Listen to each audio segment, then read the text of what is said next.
Europe 1, 8h19, l'interview de Jean-Pierre Elkabbach est à suivre sur europe1.fr en vidéo. Votre invité ce matin, Patrick Bernasconi, chef d'entreprise, président de la Fédération nationale des travaux publics et candidat à la présidence du MEDEF. Bienvenue Patrick Bernasconi. Bonjour. Bonjour. D'abord, pour être clair et pour répondre à ce que dit Bruce, êtes-vous candidat à la présidence du MEDEF? Qu'on l'entende. Oui, je suis candidat à la présidence du MEDEF.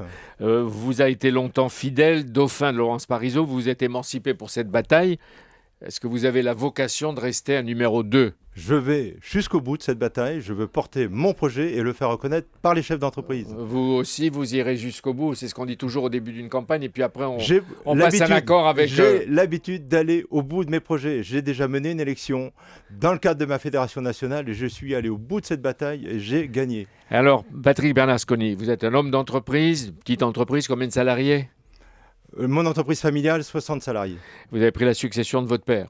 J'ai pris la succession de mon père. Négociateur social, comment jugez-vous l'affaire Cahuzac et ses conséquences politiques?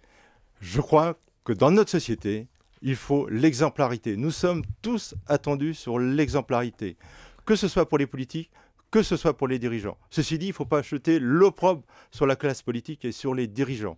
Cette exemplarité doit nous guider dans nos valeurs. Mes valeurs à moi, elles me viennent de mon entreprise, de mon histoire. Elles m'ont été transmises par mon père. Oui, mais tout ça, à savoir le respect de la parole et des hommes. Le respect de la parole et des hommes, Jean-Pierre. Vous êtes sur le terrain. Comment trouvez-vous, Jean-Pierre, l'état du pays? C'est la première fois qu'on se voit. Comment trouvez-vous l'état du pays? Je trouve l'état du pays préoccupant. Il y a une situation sur laquelle il va falloir répondre de façon urgente. Aujourd'hui, je vais partout dans les territoires à la rencontre des chefs d'entreprise. Ils me disent tous la même chose. Le poids des charges qui pèsent sur nos entreprises nous empêche de gagner la compétition internationale, européenne, voire nationale. Il faut soulever le couvercle. Il y a besoin de façon urgente à lever ce poids de charge, à les diminuer pour gagner cette compétition qui nous attend et rattraper le handicap, par exemple, qu'on a avec l'Allemagne. Il n'y a pas de fatalité à être derrière l'Allemagne. On a été parfois devant. Vous l'avez laissé entendre, la suspicion tombe sur les hommes politiques et les femmes politiques et davantage sur les grands patrons, les financiers, les banquiers. Est-ce que vous demandez à tous ceux qui ont des comptes secrets dans les paradis fiscaux de les révéler et de les rapatrier? On ne peut pas être dirigeant sans exemplarité. On sera toujours rattrapé par l'histoire.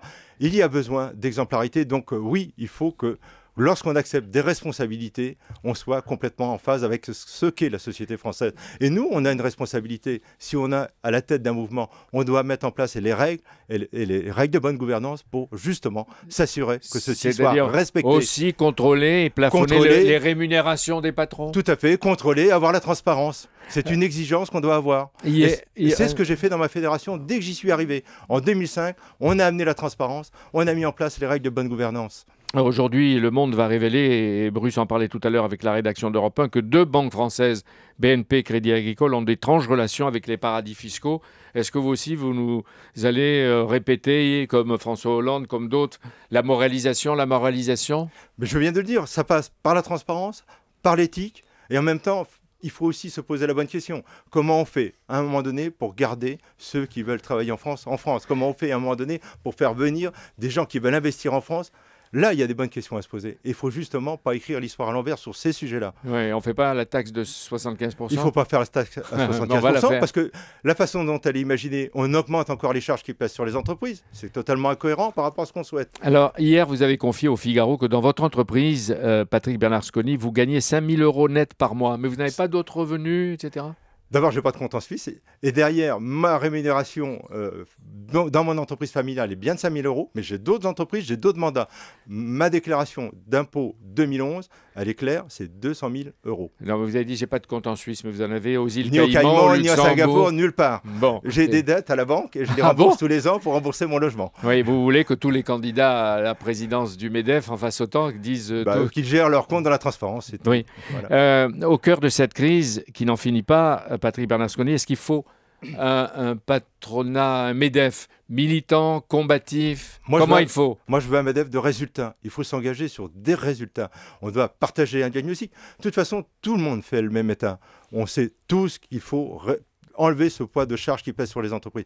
Tout le monde connaît ce résultat. Donc derrière, il faut s'engager sur des résultats. Je l'ai fait dans la fédération. C'est-à-dire que moi, ce que je demande, ce que je préconise, je l'ai fait. Je l'ai fait dans ma fédération lorsqu'il a fallu aller chercher des jeunes, trouver les compétences pour les entreprises. On m'a demandé d'aller trouver ces compétences. Je m'y suis engagé. Et on a doublé le nombre d'apprentis. Il y a d'autres candidats. Oui. Un de vos concurrents, Frédéric Saint-Jour, vient de se déclarer.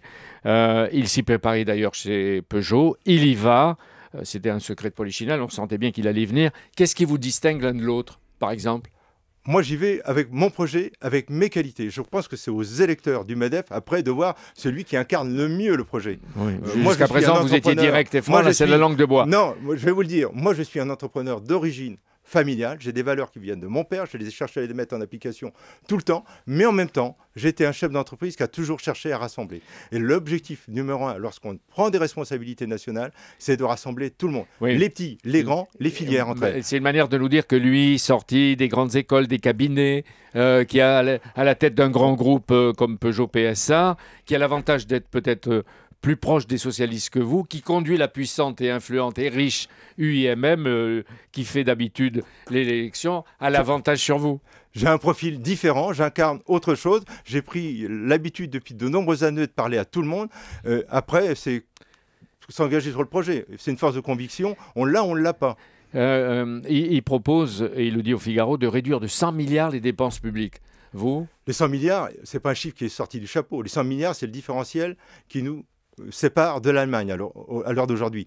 Donc si on veut jouer à égalité dans la cour des grands, il faut absolument avoir ces 100 milliards. Mais par contre, ça pose un problème. C'est comment on va aller chercher... casser le modèle social français. C'est ça le vrai sujet. C'est comment on peut redonner 100 milliards aux entreprises sans casser ce modèle, c'est-à-dire en faisant attention à pas tout le monde, à mettre tout le monde dans la rue. Ne pas demander les efforts aux autres avec que ça soit réparti. Une forme d'arrogance.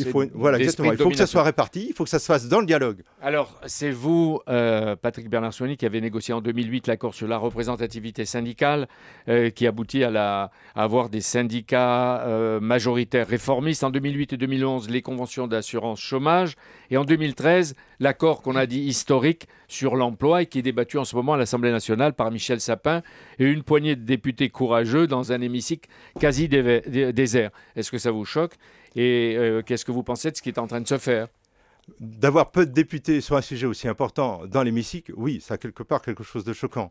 Mais en même temps, il est extrêmement important que le gouvernement respecte l'équilibre qui a été trouvé avec les syndicats majoritaires. Sinon, est-ce que vous voulez dire que le MEDEF pourrait remettre en cause cet accord ? En tout cas, moi, en tant que négociateur, je le dirais si à un moment donné, l'équilibre n'était pas été rompu. C'est très grave si ça se passe. Moi, j'ai deux propositions à faire.